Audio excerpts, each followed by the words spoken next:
rocky night in the Rockies, definitely one to forget as the Blue Bombers get stampeded in Cowtown, the first annual Stampede Bowl.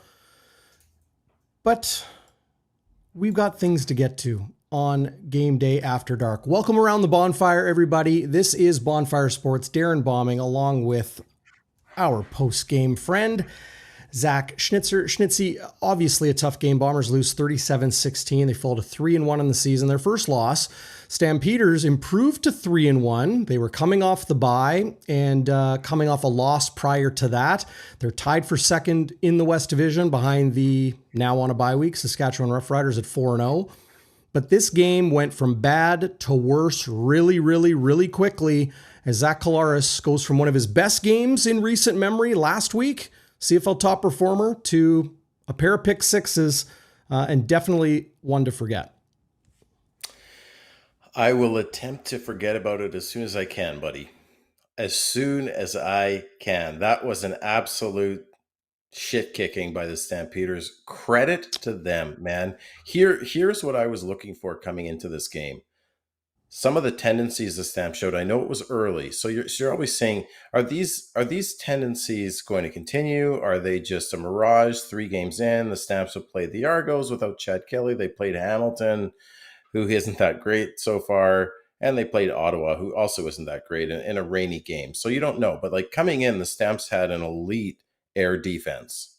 They were not allowing a lot of pass yards, pass efficiency. And would that continue against an elite air attack with Zach COLLAROS, 𝘎𝙥𝙤𝙧𝙨? 𝘎𝙥𝙤𝙧𝙨 had 8 yards the entire game. They neutralized 𝘎𝙤𝙧𝙨. They maintain being elite in the red zone. Winnipeg was 1 for 3. And they got 2 pick sixes off of Zach COLLAROS. So they answered that question, Darrin.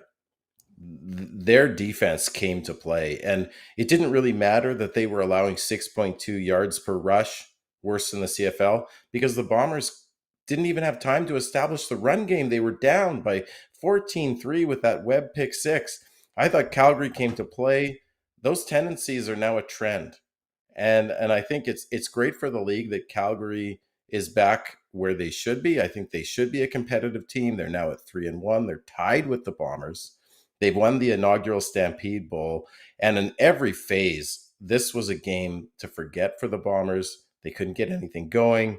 The other tendency I was looking at, well, Vernon Adams hasn't thrown a touchdown pass in 3 games. The Bombers allow 56% completion percentage on average, best in the CFL. What does Vernon Adams do on the very first drive? Touchdown to Clark Barnes.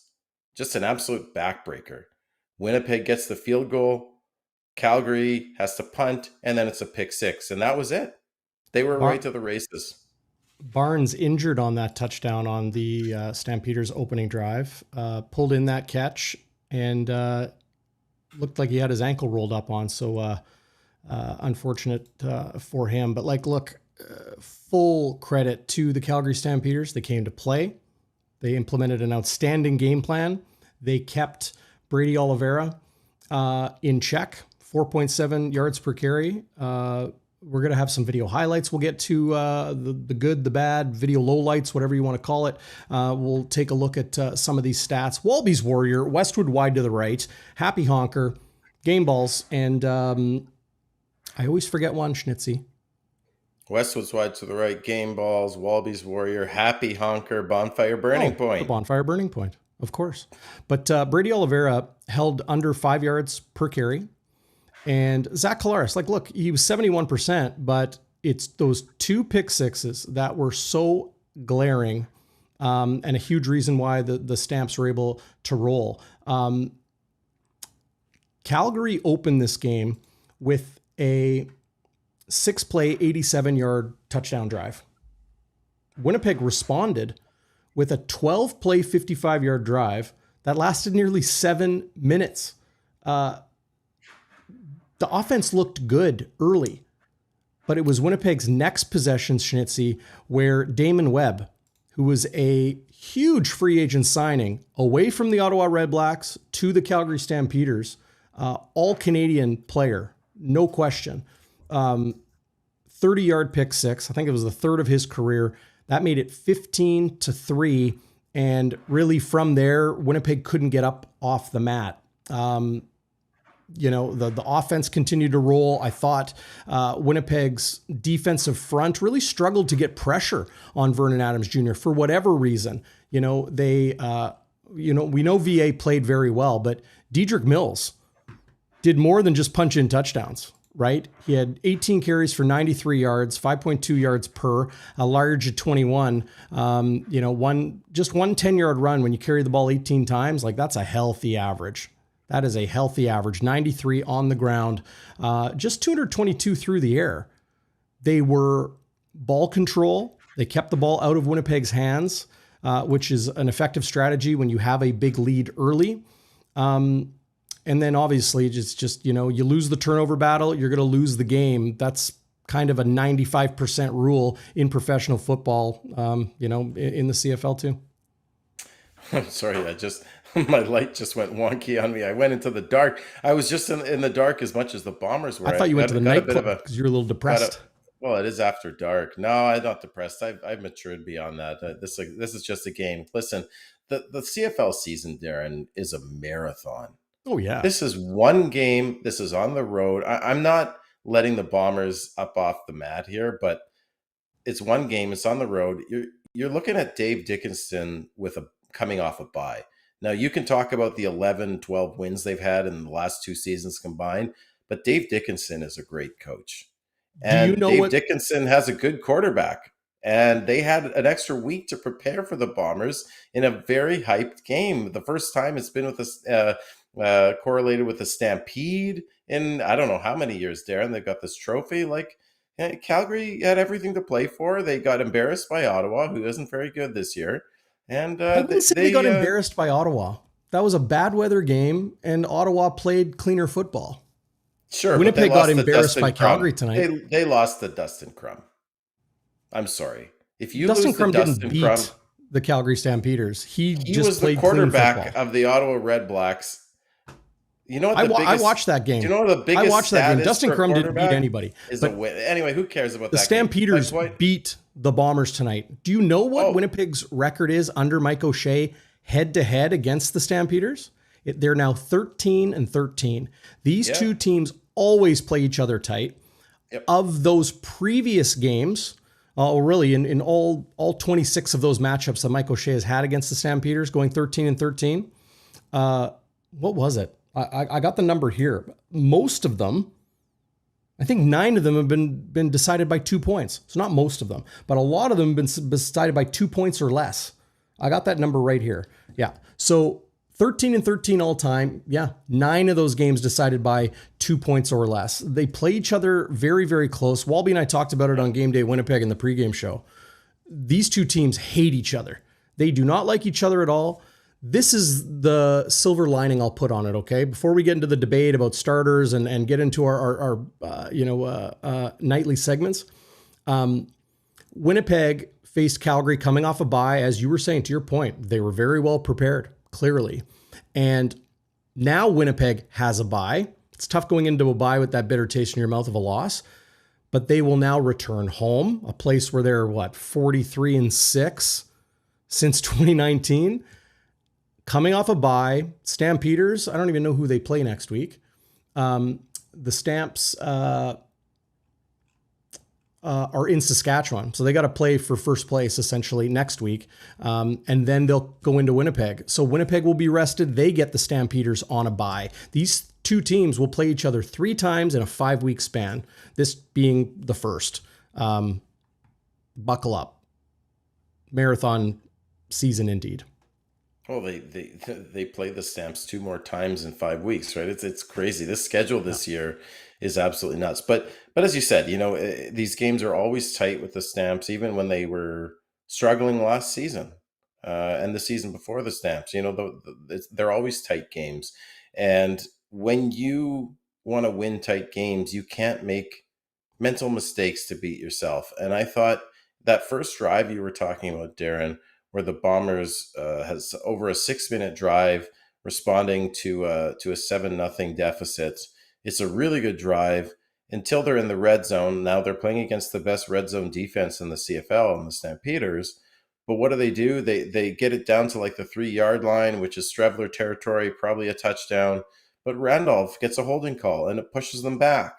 And then it's a screen pass and then it's a field goal. And I'm not saying that's the turning point of the game, but when you're on the road in hostile territory and the Calgary Stampeders just punched you in the mouth with an opening drive touchdown, to take that holding penalty, now you have to settle for 3, and Calgary has all the momentum at that point.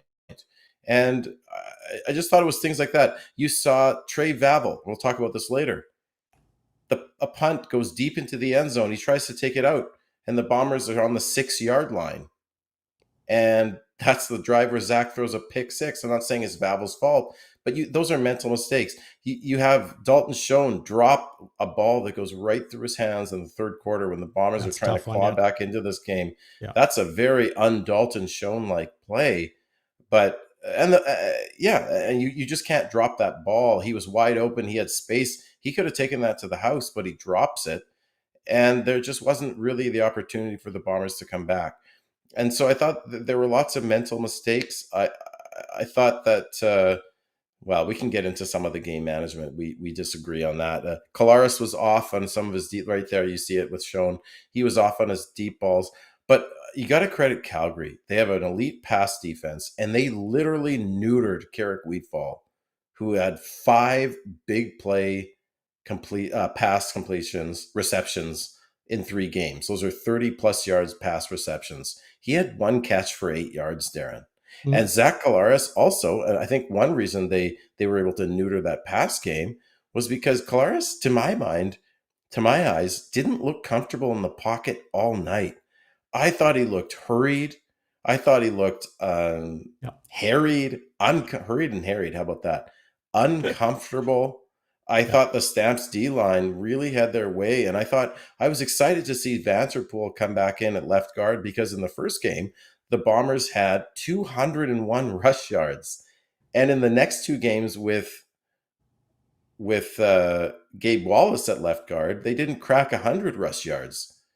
And so I thought, okay, Here we go. Oliveira's back. He's going to have a big game.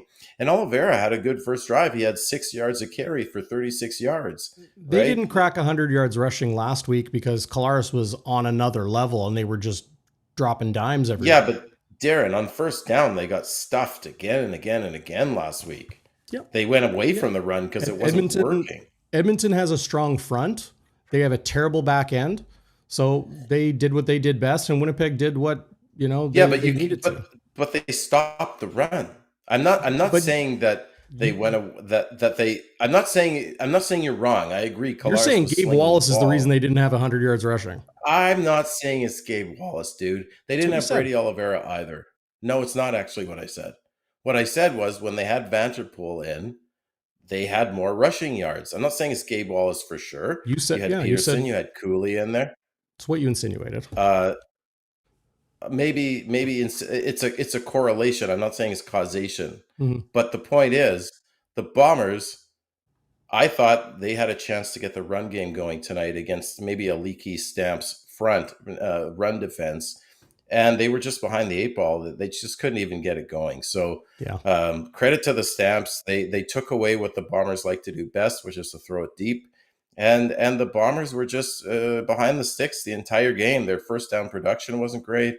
The Stamps on first down were elite. I'd love to see the stats when they come out, when they tabulate that. But Jedrick Mills looks like he was getting 6-7 yards on first down, or they were throwing those wide receiver screens, and they were getting 6-7 yards. Like, when you're getting that kind of production on first down, your defense is going to be gassed. And I liked what the Stamps did. You notice this? 29 first downs for Winnipeg, 16 for Calgary. Calgary beat them with the big play, both on offense and on defense, right? Second down conversion rate, Winnipeg was better by a very small margin. Third down, Winnipeg went for it 5 times. On third down, a couple of those in garbage time late as Strevler had a turnover on downs. But 1 for 3 in the red zone, 2 for 2 in the red zone were the Calgary Stampeders. They were just, a lot better team. 408 yards of net offense from the Blue Bombers, 334 for Calgary. It just shows you how critical the turnover battle is, and it's points off of turnovers too. You know, when your defense scores 14 of the points you had in a 37-16 win, that's a huge contributing factor, right? A huge contributing factor to a beatdown like it was. We got more highlights and lowlights. We're going to get into that, some key moments in the game. Bonfire Burning Point would love for people to chime in the live chat now, the moment they feel, or you feel out there, the game turned the tides. Was it the first pick six? Was it another point? Schnitzy, with, I think right around the 3-quarter break, a handful of people, yourself included, on social media were kind of sharing that, why is Zach Schnitzer still in this game? The score at that point was 31-9. Yes, 31-9 with a quarter to play. More than a quarter to play, actually. I think it was when me, you, and Connor had a little chat on Twitter. No, I think for me it was in the fourth quarter. It wasn't the third quarter. They were down by 21 points, I believe, in the fourth quarter. We were talking about going for it. Yeah, going for it. Yeah, with about two and a half minutes left. Bombers are 3rd and 5 in the Calgary red zone. They're down by, I think it was 31-6. And they kick a field goal to make it 31 or something to 9. You thought they should have taken the points, which they did. Connor and I absolutely thought they should have gone for it, and I'll stand by that. Given the way that game was going, dude, the offense could not get it going. Let me ask you this: let's say Winnipeg went for it, 3rd and 5. They go for it. Calgary knows that they're going to pass the ball. You're not going to run it on 3rd and 5 at the 21. And they don't get it. It's a turnover on downs. So that'll be the 3rd turnover of the game for Winnipeg. Then what? How's your team feeling? You got 6 points and you got, 17 minutes to play. I would say this, dude, how's your team feeling down? I don't know. Was it 20 points? 3 scorers with a quarter to play? Not bad. Not as bad as having 6 points and being down 4 scorers and leaving on the 20-yard line. If you don't think Zach Schnitzer can get you 5 yards at a key point in the game to try and make it salvageable, it's not about Zach Schnitzer. It's about the entire offense. Sure. If you don't think your entire offense, including someone who people thought was going to be the 3rd MLP of his career, if you don't think he can get that, then what are you even doing on the field? To me, that's a very simplistic way of looking at it, right? You have to think about the score in the game, the mentality of your team. You've scored 6 points through almost 3 quarters, and you're going to put it all on one play with 17 minutes, 18 minutes still to play. To me, that's silly. If you can make it a 3-score game, it's not like it was 3rd and 2. It was 3rd and 5, right? I just think your play calling options are limited. I think Calgary knows that's a hard down to gain, and you're really rolling the dice on what your mentality of your team is at that point. Dude, you're going to have to roll the dice anyway. They made it 29-9 at that point with 4:37 left in the 3rd quarter, I believe. I'm just looking at the drive chart here. So you're still down by 20 points. And your offense has done absolutely nothing. And you're so there's my point. You're saying the offense has done absolutely nothing. And it's going to have to do something sometime, Darren. The offense is going to have to wake up sometime.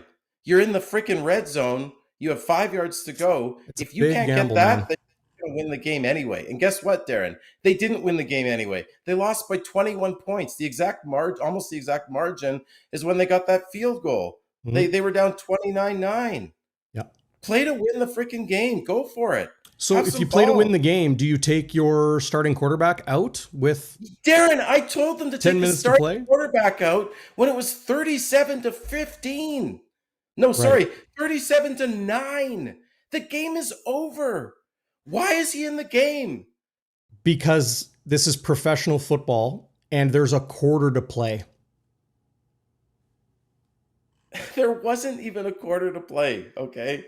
There was about 12 and a half minutes left. It is So you're saying 37 in the matter of one 9. possession, you go from you need to play to win to let's Yes, take all our Darrin, guys you need out to play to and, win and, until and it's essentially obvious quit. you're not going to win. You're not going to come back from 37-9. And If then you're you're a putting your head coach, if you're a 37-year-old head coach, quarterback and you in. start pulling your guys with 10 minutes to play, Yeah, 12 because you're minutes, the whatever, adult in the room. you're telling your team, we quit. I think it's ridiculous. You're not saying you Ridiculous. quit, Darrin. You're being smart and you're saying, this game isn't working for us. We have to make sure we get out of here without some injuries. So which what we if saw that in happened Schoen. next time? Everybody talks about Mike O'Shea's culture, right? And that the Winnipeg Blue Bombers, it doesn't matter what the score I don't is, care they got what their the heads culture held is if high. Zach Just let COLLAROS me gets finish my injured. point. The Bombers have their heads held high and they always, focus on the next play and You they got think they this have their great heads held high at culture and mentality. 37-16? And then suddenly you completely throw that out the window because they're down 3 scores. Dude, it's not throwing it. That's very black and white. They're not throwing their culture out the window by putting Streveler in when they're You're down not 20. living by your culture. If you start taking guys out of the game, Your culture, Darrin, is to win, and you win the 18-game marathon by and if it keeping doesn't your look best like you're players going to win, healthy. you quit. Like, come on. I think it's You think it's ridiculous to quitting take your if you starting pull your quarterback starting out. quarterback? 10 minutes to You're play. down 4 touchdowns, Darrin. They were not down 4 touchdowns. Yes, they were, Darrin. It was 37-9. That's 28 points. You're on the road. Zach has looked hurried all game. He's 37 years old. Schoen goes down.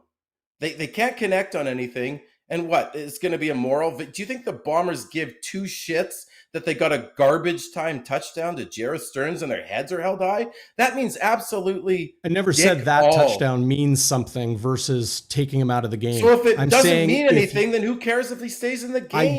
I'll just say this. I'll just say this. I don't think you understand the mentality of a football team to a man inside that locker room is if you start pulling your quarterback with 10 minutes to play. Zach COLLAROS is capable of leading touchdown drives. And at that point, he'd thrown 2 pick sixes. I understand that. Things weren't working well. But you don't just give up.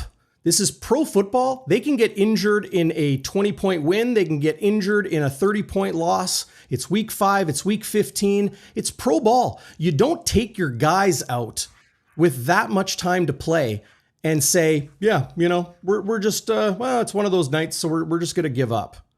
You play football. I think there's a difference between giving up, Darrin, and being smart and protecting your prized possession, which is Zach COLLAROS. You give Chris Streveler some valuable reps. Are you quitting? No, because you're saying, hey, Strevy, Zach's thrown 2 pick sixes. We want to take him out of the game. We need a different look. Let's give Calgary something to think about for next game. Let's give you some valuable reps. God forbid, look at the CFL this year. Look how many starting quarterbacks have gone down. Give Chris Streveler some reps and just see what happens, man. You're saying that I'm saying they should quit. I'm not saying it's quitting. I'm saying be smart if you and pull think your about the quarterback next out, you are 14 quitting. games.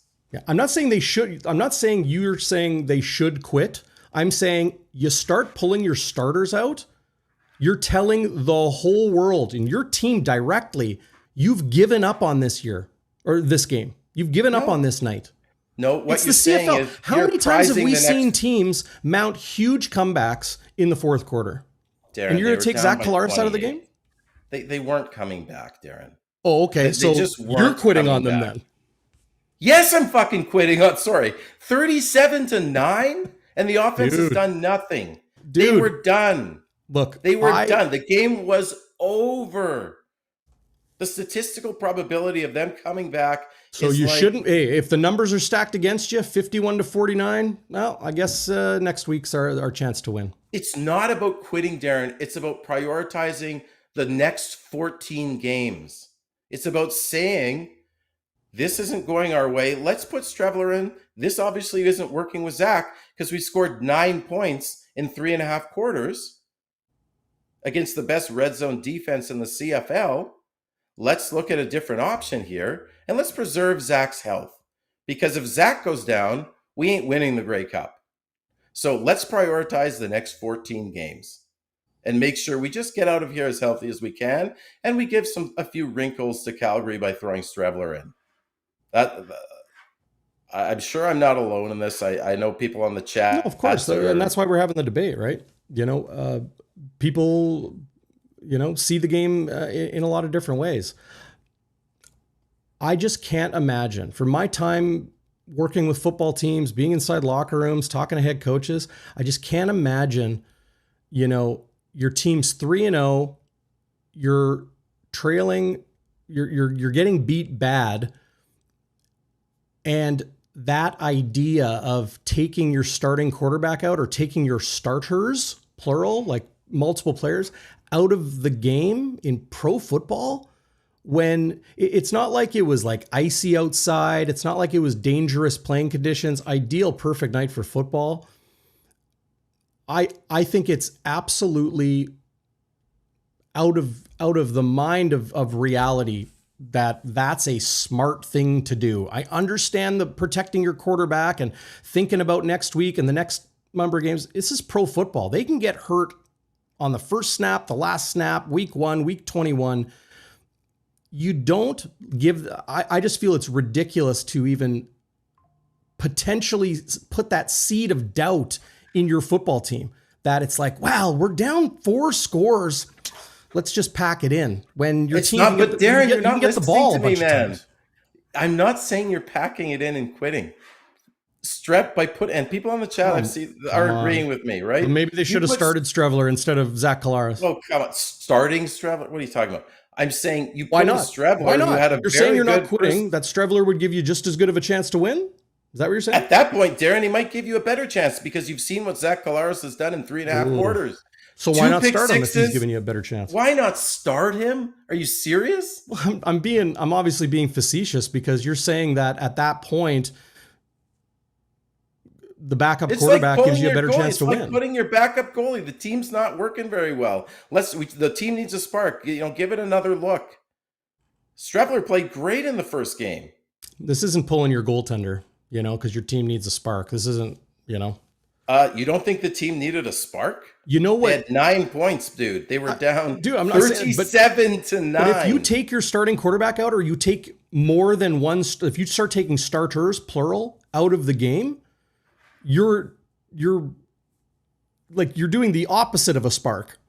You're telling your team, we're going to play cautious. We're going to play for next week. Why? Why aren't you telling your team the exact opposite? Hey, Zach's not working. This is a 43-man roster, and we like Streveler. He started games for us and won. Let's see if he can give us a little bit of a spark, because what we're throwing out there now clearly isn't freaking working. So you're saying we're down by 28 points. You're saying, look, I know he threw 2 pick sixes, but you're saying that one player is the reason they're losing. So tonight's... Darren, I don't know where you're pulling these phrases out that I'm saying this. I'm extrapolating it from your logic. You're saying it's not working tonight. Let's change the quarterback. Dude. No, I am saying he could be a spark that could help the team. Why not put Matthew Peterson in? Why not put Gabe Wallace in? Dude, because the quarterback's is important. Responsible for scoring points in the CFL when you're down by 28. The whole team is responsible. Yeah, it is, Darren. But you can't switch out the whole team. There's not enough players on a CFL roster to switch out the whole team. Who are you going to switch? Who has the biggest impact on the game, on the offense? The quarterback. Yeah. So I would like to have one of the best quarterbacks in the CFL in the game, not the number 2. But Darren, what he was doing wasn't working. He played like crap. Yeah. Pull him. I think if the team has strong enough culture receiver, they should be able to stomach that and say, hey, this isn't about Zach COLLAROS. This isn't Zach COLLAROS Blue Bombers. This is the Winnipeg Blue Bombers. Right. This is a good comment from Doug watching on YouTube. What's going on, Doug? Thanks for chiming in. Everybody in the live chat, love the conversation that's going on in there. Sorry, DB, COLLAROS didn't have it tonight. Need to change things up. I understand that. I understand. But when you take your starting quarterback out of the game or starters out of the game, that other people, like you just talked about COLLAROS on social media, but there are other people tonight that were saying, you know, why are the starters still in the game? It leaves it conveys a terrible message that when things are tough and things aren't going your way, we're going to move on. That's not how Mike O'Shea coaches. Anyway, we've beaten this to death. Let's get to something else. Okay, sounds good. Love the debate with you, Schnitzy, as well as everybody in the live chat. This is what makes good conversation, good YouTube content. So great Absolutely. To see everybody. Hit that thumbs up if you haven't yet. Be sure to drop us a subscribe. If you ring that little bell when you hit subscribe, you'll then be alerted anytime Bonfire Sports is live. Really simple to find our show, right? If you're listening on podcast right now or on Facebook or Twitter or wherever you are, BonfireSports.ca/live, and you will find our live page on YouTube. You can go BonfireSports.ca/ almost anything. Facebook, IG, Instagram, Twitter, X, whatever you want. YouTube, BonfireSports.ca/live. You'll find our live page as well as a lot of other stuff that my good man Zeno, who I gave the night off to tonight. He's going to do a little bit of work later, but he's in Thunder Bay visiting family. Lots of great content up on the social media channels, YouTube Shorts, and the rest. Why don't we get into WALBY'S Warrior? Before we do Westwood Wide to the Right, the Bonfire Burning Point, hand out our game balls and our Happy Honker Award, we got to find a good Happy Honker Award. Oh, I got a good one. James in the Peg. That debate was not a buzzkiller. Couldn't agree more. Good-spirited debate is the opposite of a buzzkill. It's a buzz go. That's what I say. Yeah. Okay, so my WALBY'S Warrior goes to a guy who led the Bombers in receiving on a night where, you know, airing the ball out really wasn't working. So there must have been 10 throws to the wide side, the Z receiver, and Kevin's _. It just seemed to be open all night, and Zach was taking what the Stamps were giving him at times. The _, is my WALBY'S Warrior. He gets 10 of 11 targets for 78 yards, the long of 11, gets 17 yak yards, and here's the most important stat, maybe. And I know maybe it didn't contribute to a Bombers win or even a close game, but he had 4 second down conversions. I really like _. He's got great size. He's got great hands. He, what were they calling him last year? Mr. Perfect. He was catching everything thrown to him. Not quite tonight, but pretty darn close. And when your Z Canadian receiver leads your team in receiving yards, that's usually not a good thing. But in this case, I think it's a little bit of a silver lining in this trouncing by the Stamps that they got _. going. I really like. I really like him. I think he has great upside. Special mentions to 𝘎𝙥𝙤𝙧𝙯, who got his first touchdown as a Bomber, which was nice to see. You know, it didn't work for them tonight, but now they have 2 weeks to prepare for a revenge game on 90s night on July 18th, and if you can get __ going and you can get Stearns going on nights when Wheatfall is only catching one ball for 8 yards, that's going to serve you well. So this game got away from the Bombers pretty early. They were just climbing uphill all night, but I thought that was a little bit of a bright spot for __ to put in a performance like that. There's his numbers there on the screen. 10 catches on 11 targets, 78 yards, 11 his longest. So he was that possession receiver tonight. You mentioned same thing Dalton Schoen did last week. Yeah. 4 second down conversions for Kevin's _. Kevin's is with an S. Kevin's _.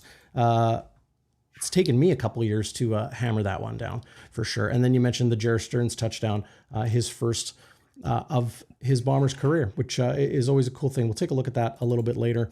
Speaking of receivers, should mention this. Dalton Schoen did go down to injury tonight. Here is the play as COLLAROS throws it, and really completely non-contact.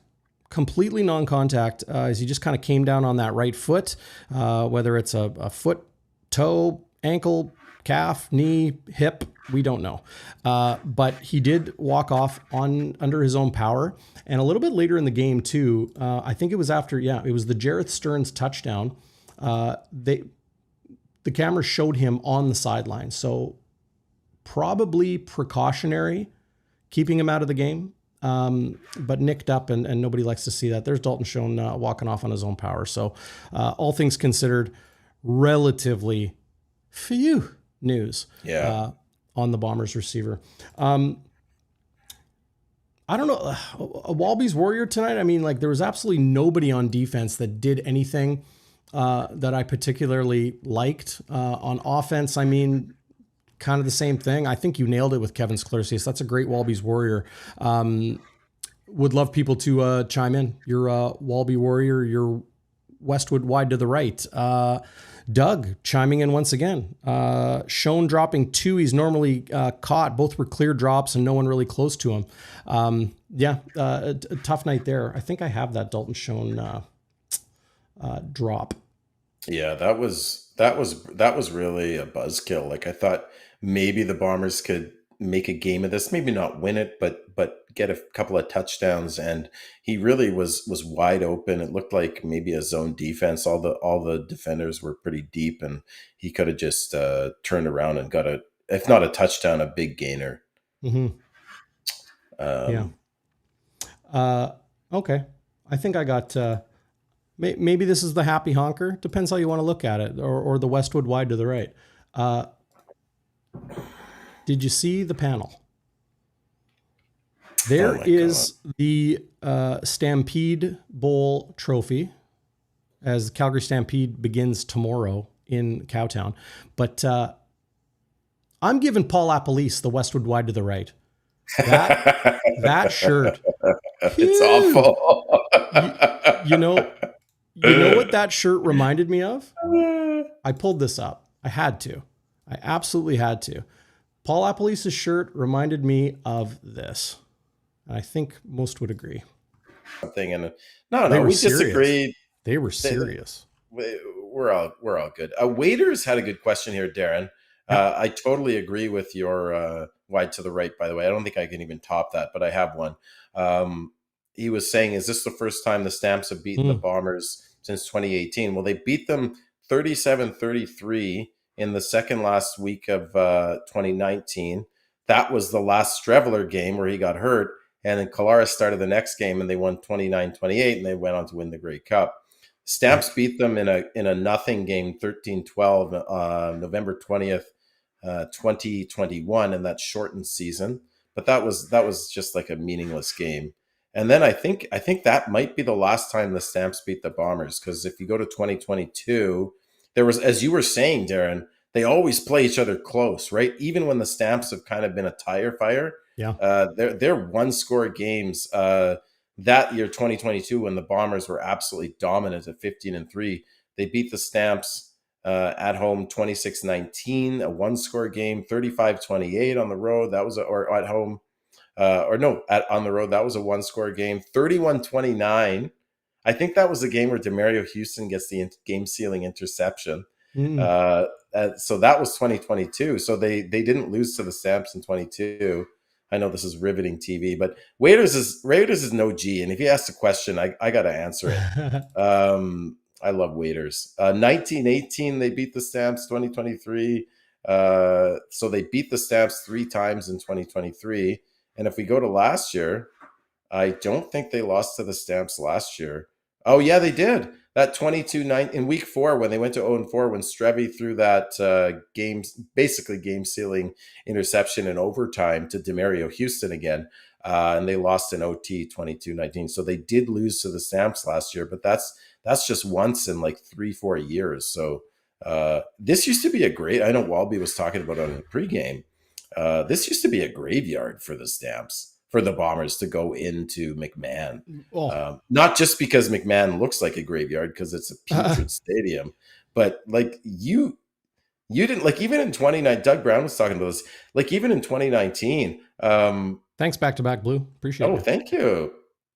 Like even in 2019, when the Bombers were looking really good and heading to their first Grey Cup in 29 years, they were going to McMahon for the Western semifinal, and all of us were like, "Oh, they don't win in McMahon. They're not going to win in McMahon." Right? But they trounced the Calgary Stampeders with a big fourth quarter. They won 35-14. So it's interesting how the script is flipped, because team, like you said, Darren, that 43-9 or 43-6 or whatever it is, that the Bombers at home since 2019, like we're the new McMahon, although we're way nicer looking. Like teams just don't come into Princess Auto Stadium and win. And unfortunately, I'm going to be out of town on July 18th. I'm still doing the show. I'll be in Ottawa with my family. I don't know why my wife booked a trip for a Bombers home game. You know, that almost led to divorce. But we're Speaking of together. divorce cards. Everything's fine.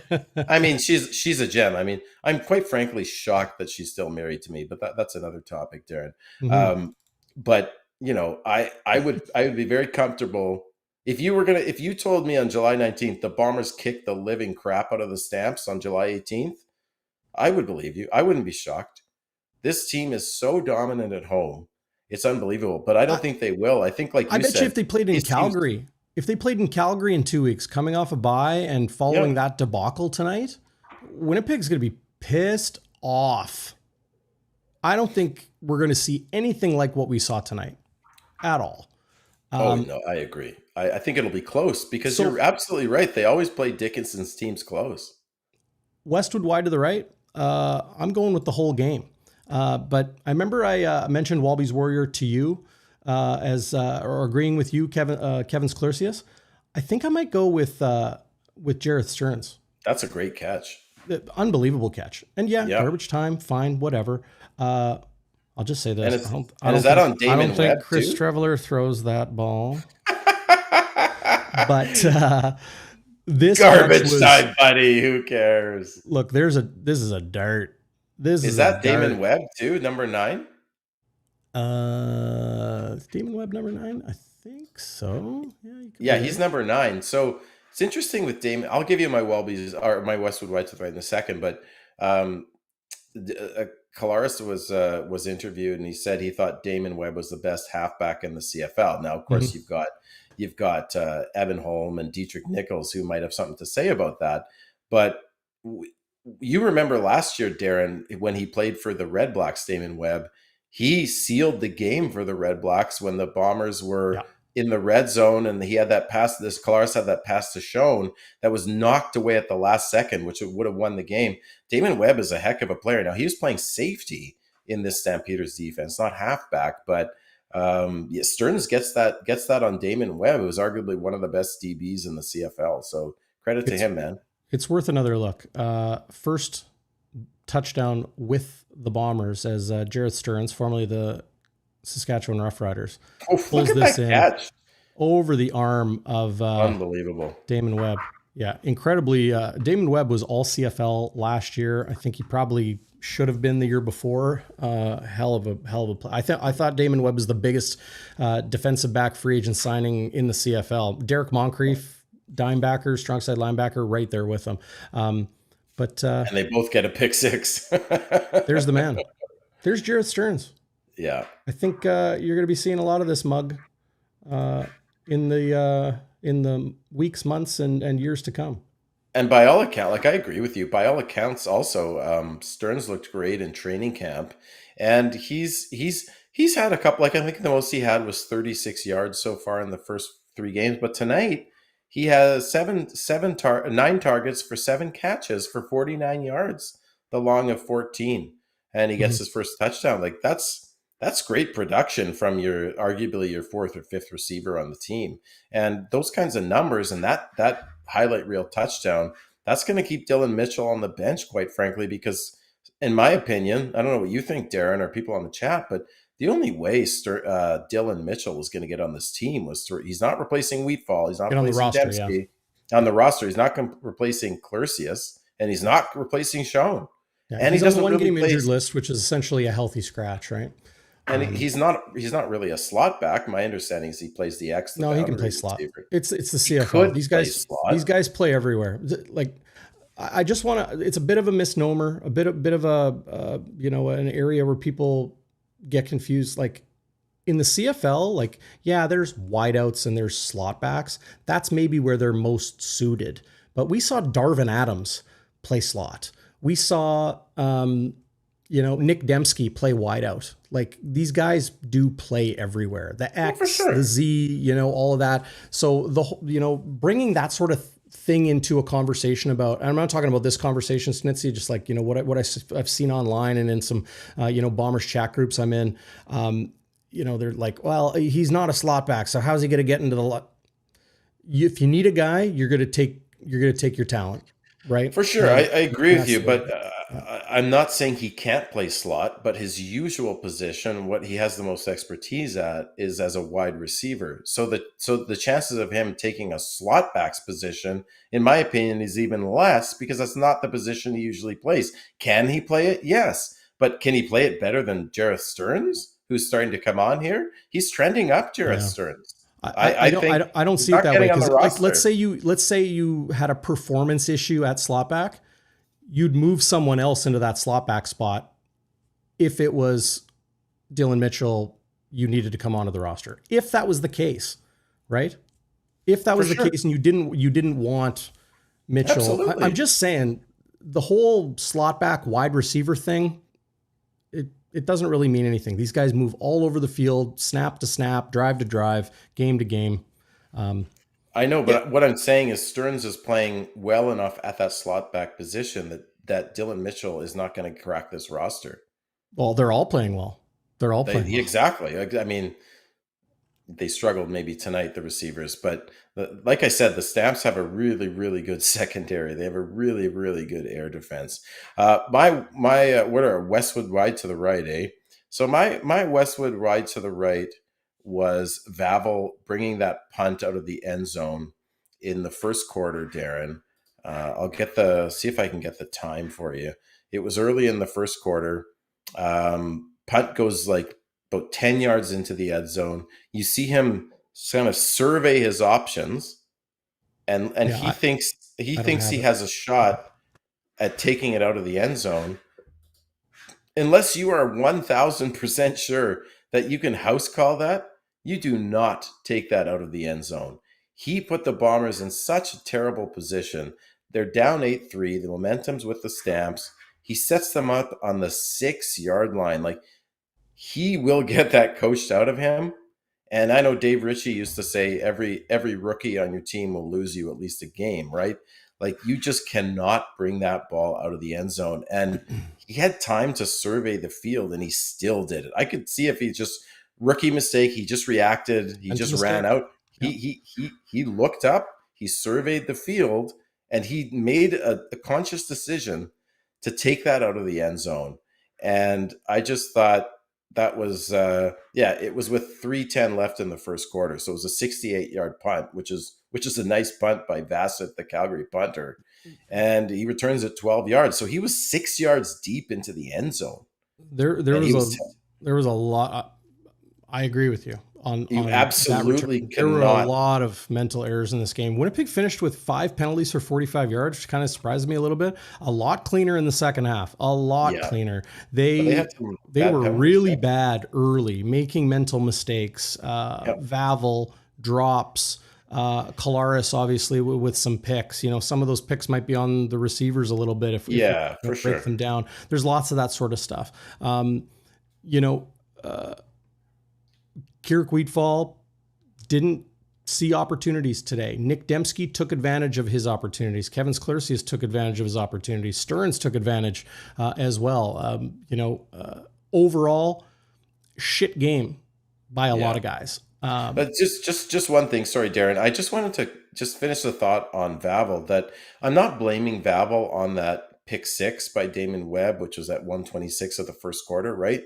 Like, the game's not over at that point, and it's not Vavel's fault that COLLAROS threw a pick six. Now, we need to break No, down the film and watch that game again. We don't know if that was COLLAROS or if that was the receiver, or if or if Webb just made an all-star play. Like it looked like on the replay as Glenn Suter was explaining it, that Webb kind of fooled Collaros because Webb looked like he was going to play deep. Mm-hmm.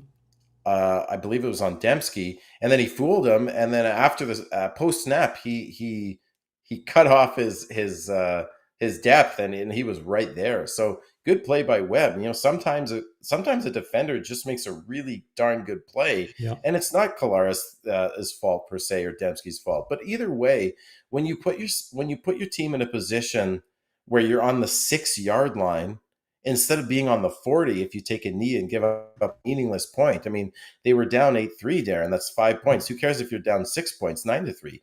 You play for field position at that point. Maybe that pick six doesn't happen if they're starting on their own 40-yard line, because maybe there's a pick, but it doesn't come all the way back into the end zone. So I just think you're putting your team in a really, really bad position in the shadow of their own goal post. And I got to say this about Vavel. I think Vavel has really flashed. Coming into this game, he had the highest punt return average in the CFL. I think he was around 12.8 or something like that.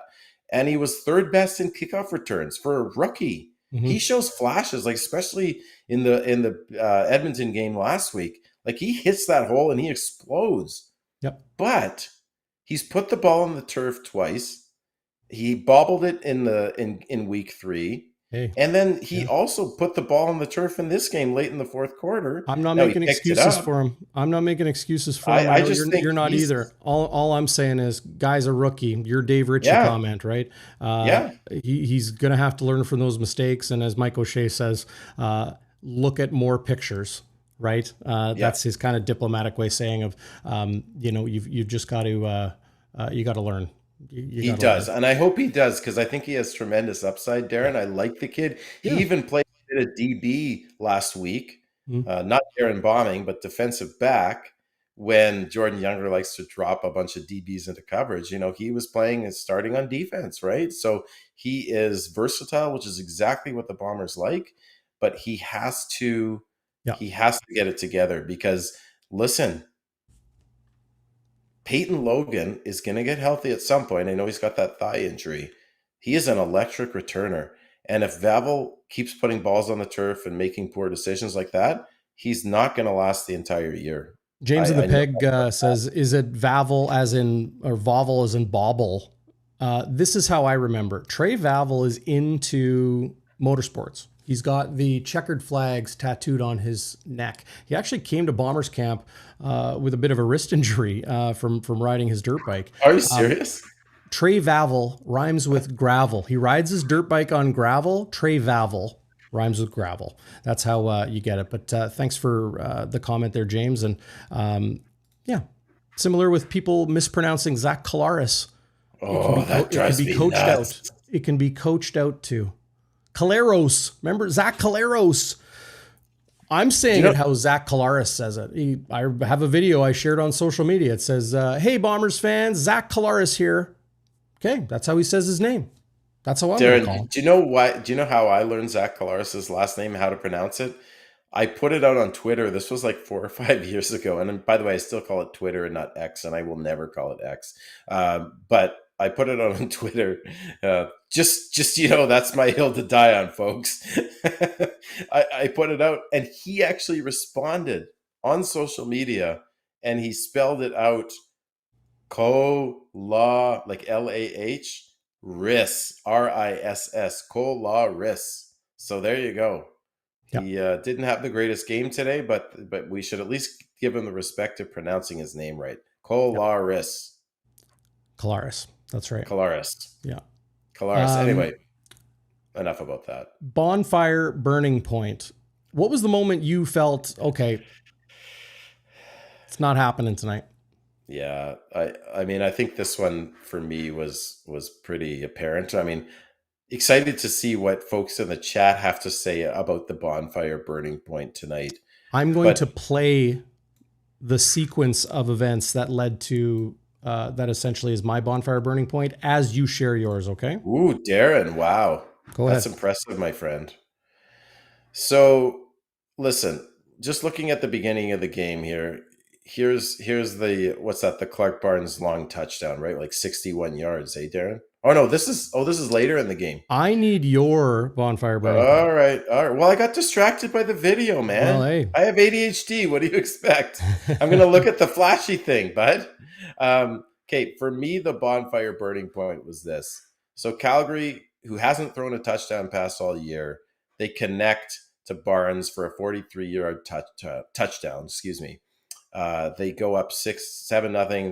They get the single. They go up 8-0. So they've just essentially punched the best defense in the league in the mouth, maybe second best to Montreal. COLLAROS leads them on a drive. They settle for a field goal. This isn't the burning point, but I thought that Randolph hold, which essentially kept them out of the end zone against the best red zone defense in the CFL, was a real backbreaker. Winnipeg has to settle for that field goal, Darren. Mm-hmm. And then the Stamps go 2 and out. They punt it back, and that's where Vavel, I believe, makes that boneheaded play. Yeah, Vavel puts the Bombers on the 6, and a few plays later, Zach COLLAROS is intercepted by Damon Webb at the 30-yard line, runs it back 30 yards for the touchdown. At that point, after the PAT, it's 15-3. And I just thought with that Randolph hold, that Vavel mistake, and then the pick 6, whether that was Zach's fault or Dembski's fault, or heck, maybe Damon Webb just made the all-world play, right? Whatever it is, it's 15-3 on the road, and you've made a few mistakes there. And to me, and maybe I'm a downer, man, but at that point, I was like, I think this game is over. Just the way the Stamps are playing and controlling the line of scrimmage, that's just an absolute backbreaker. In the like a pick 6 just is like that, right? Like who was it? Who was playing BC and Saskatchewan last week, right? Masoli throws that pick 6 right before half, and it's like that's curtains, man. Yeah. That's absolute curtains. So there you go. That's my bonfire burning point. Also, shout out to Pat Rathwell. Pat Rathwell has been killing it on the chat tonight. He's just laying bombs. I wish he had been playing quarterback. He's just throwing bombs. Oh. Especially at our Calgary chatter here, which is just absolute magic. Pat mentioned less than 20 seats remain on the second bus. We got one bus full. We got less than 20 remaining on the final for Labor Day in Regina. Experience Regina with the 1930 crew, the1930crew.com for more information, to sign up, to join the absolute tits of a trip to Saskatchewan, Canada for the Labor Day weekend and the Labor Day Classic. Do you like that description? Absolute tits. I've never heard that. You've never heard that? It's the tits. Oh. Is there anything better? It's the tits. I'm not going to go there. Why not? What's wrong with that? Every baby thinks so. Every baby on earth thinks so. Yeah, my son definitely did. It's the source of life. I won't get into it on this show, but like we have to go through drastic measures to wean him. Let's just say that. If you see me at a bar one night and we're having a couple drinks, I'll tell you what we had to do. I honestly didn't think we were going down that road, but okay. It was crazy. Yeah, cool. It was crazy what the Schnitzer family had to do to get little Levy off the boob. Oh my God. The1930crew.com. The only thing we will be battling to remove is Zach Schnitzer from his third beer on the bus before we hit Brandon. Beer? Are you kidding me? Patty Rathwell's going to be feeding me butter Ripple. I'm not drinking you want beer that early. Okay. I'm probably butter Ripple. I might be mimosas. Oh man, I cannot wait for that trip. It's going to be awesome. Stop talking about it because I can't concentrate on the show. I have to talk about it. Because I want all of my friends there. And that means you out there, bonfire starters. The1930crew.com. Book your seat. Second bus is full. You got the Huss bus and that, WST and all that. You got the bonfire bus. It's going to be awesome. It's going to be lit. We got barbecue and tons of prizes. And, Showtime knows what's up. Tarps off, boys. Well, I know it's hot, but it's warm enough around the bonfire. I'm keeping. You don't want to see my 41-year-old dad. No.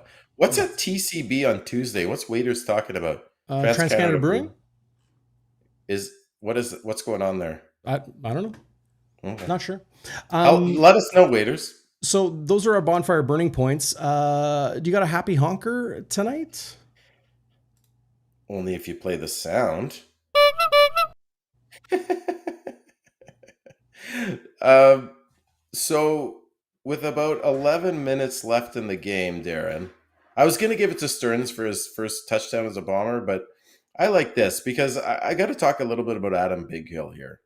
Adam Bighill is a guy that I think, you know, I love the guy. I think he's great for the community. He's been an absolute destroyer for the Bomber. He probably will go into the Ring of Honor. You know, they had a young up and comer in Tony Jones. Biggie is turning 37, coming off a major knee injury. You know, these things happen, and it's not fair. Sports isn't fair. And Biggie wanted to go out on his own terms, and I respect him for that. And he said, "I can still play. I still want to play." And I'm really glad that Calgary picked him up. And I hope he sees the field, Darrin. And I hope he does well, and he proves all of us wrong.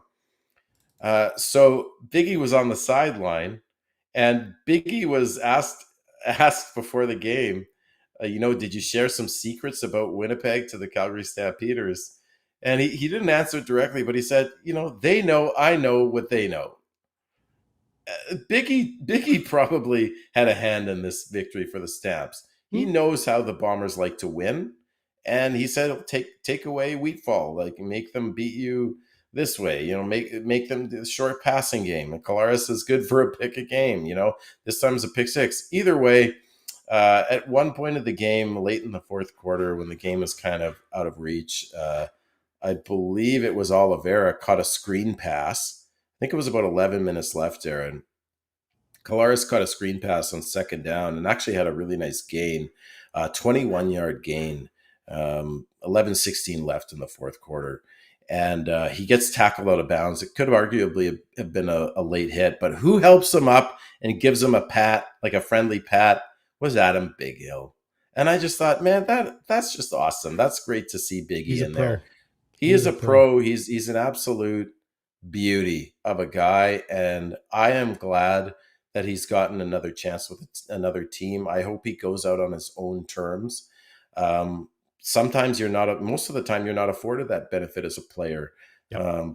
But just an absolute class act. And you just saw that sportsmanship there, lifting up Oliveira, who'd been a teammate for 4 or 5 years, and just giving a pat on the shoulder. And that, even though the Bombers were getting their asses handed to them, that was an absolute beauty of a moment. And it brought a smile to my face. Yeah. I like it. That's not a bad one. It's not too bad. Waiters with a good comment here. I pulled it up a second ago. Any former Stampeders we can sign for next game? The Bombers being we, of course. Yeah, maybe. I'm really looking forward to that rematch. That's in 2 weeks. So the Stamps go to Regina next week. That's going to be a tough road game for them. It's going to be a physical game for them. And then they come to Winnipeg the following week. The Bombers will be rested going into their bye right now. So it's going to be weird if Adam Bighill is healthy and ready to go and wearing number 4, wearing number 44, whatever it is. Bingo Bango is bingo bango right on. Yep. Biggie is a dog. DAWG, or savage, as Biggie likes to say. I just got to answer. I got to respond to a comment on the chat. And by the way, thanks everybody. Almost 400 people in the chat tonight. Matt Hyman. Hit that thumbs up. Hit that subscribe. I love some Matt Hyman. I always love Matt Hyman.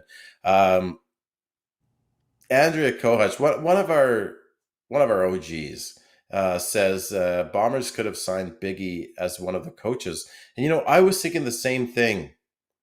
AK, but Biggie made it quite clear recently when he was interviewed that he had no interest in being a coach. Yeah.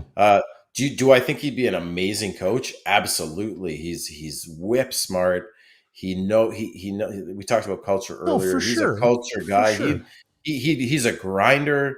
He would be he has all the attributes. He's a leader of men. He has all the attributes you'd want in a coach. He's just doesn't want to be a coach, actually. So maybe let the man do what he's done his whole life. That's play football. Yeah, but I like the sentiment, and I thought the same thing too. I thought what a great thing for Biggie to do post football or post playing football, but he doesn't really want to. Not there yet. There's a He's not team there. willing to sign him. Yeah, Let him play. he, Let him he play. he's not done. He's still got Yeah. some mileage left in him. You got a game ball? You know what, man? It's hard for me to give up game ball to anybody on the Bombers today. And You I can don't do know. it. I don't know if I can single out one player that jumped off the page to me.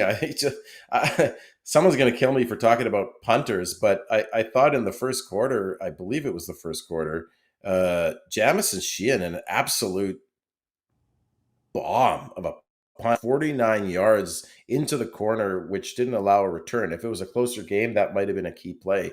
As we Mhm. know, special teams are a real pillar in the CFL. Honestly, I got to go with the Stamps here. I thought the Stamps beat the Bombers. The Bombers did not beat themselves. They just got absolutely outcoached and outplayed. Maybe not outcoached, but it looked like the Stamps were ready to play, and they had all the answers to all the Bombers' questions. And I have to give the game ball to the to the Stamps D, especially their D line. I almost say, yeah, I'm going to rewatch this game, of course, but COLLAROS, like I said, looked extremely uncomfortable in the pocket all night. He was 71%. He was, and And I think he threw the ball 48 times. it's a lot. 48's a good number. I thought he He was just I didn't if he looked uncomfortable, I don't think it was anything Calgary was doing at the point of attack. Down the field, I would give it I'll give a game ball to the Stampeders defensive secondary. backfield. Yeah, and that's what I don't know. Like, is it the secondary that was covering guys? Is that why he looked uncomfortable? To my naked eye, Darren, honestly, and I'll rewatch it and take a look again and read some You analysis, but better. I will. But I do. It's a labor of love, man. But I thought he didn't have a ton of time in the pocket, and he was throwing a lot of short balls. Maybe because that's all he had open. Like I said, they absolutely took away Kevin's Clercius. Or sorry, not Kevin's Clercius, pardon me. They took away Kieran Kirik. Fall. Yeah. So they took away his deep threat. So he had to check down a bunch. So whoever it was, Darren, I thought the maybe I'll just say this: the entire Stamps defense came to play, Yep. and that's how I They gave up started this show. 400 yards, but they were opportunistic, right? They were opportunistic and they were great in the red zone again. I believe the Bombers were 1 for 3, and that was in garbage time that they gave Mhm. up the touchdown, right? Yep. So that Stamps defense really came to play, and honestly, it brings a smile to my face because I don't want a CFL where the Stamps are a laughing stock. They are a Wait, proud franchise. did you You say they know, were 1-3 in the red zone? Yeah. the Bombers, yeah, I believe so. Please correct me if I'm wrong. Anybody in the chat or you, That DB, is like they scored one touchdown in the red zone. and they settled for 2 field goals in the red zone, I believe. Okay. Um, Yeah. Oh, but and I think that was the difference for the game. Like if you could nail it down to one thing for me, Darren, mhm. yeah, the mental mistakes by the Bombers, but Zach Collaros, I thought didn't look super comfortable. He didn't have a lot of time to throw the ball, whether that was coverage down the field or whether it's Stamps D line with guys like Flora and Arimolade. Um, but VA looked like he had all the time in the world. Uh, I would have to look back at the game for that too, but it just looked like he was, you know, It, counting butterflies. Like he just one steamboat, two steamboat, three steamboat. Like he just looked like he had a lot of time, and he had those big explosion plays in the pass game where the Calgary loves these crossing routes that develops these climb routes that develop, and you need time, and he had the time. He surveyed the field and he hit those guys. So mhm. credit to Calgary, they did what they needed to do. Vernon Adams was extremely efficient. Big Uh, big chance for redemption in just a couple weeks as yep. the Bombers host the Stampeders. I'll pull up the schedule here on July 18th, 7:30, Friday night. Of course, Chris Walby, the legend, and myself, the non-legend, will You're a legend, have a Darren. What are you pregame. talking about, dude? You've Well, been it's doing this true. show with I'm Walby for what, 11 years? Yeah. 4 here on YouTube or 5. Yeah, I lost track. That's crazy. Yeah, but we're talking about legend here, and that's Chris Walby. So he'll join me, as we always do, the day before the game, live, right around 3 o'clock. BonfireSports.ca/live. You can find us on YouTube, all of our social medias at BonfireWPG. Following this bye week, so we'll get that going on Thursday, and then kick off on Friday. Schnitzy, you'll join me after the game for another edition of Game Day After Dark. And well, we'll see what this Stampeders team looks like coming into Winnipeg after a battle for first place with the Saskatchewan Roughriders next week.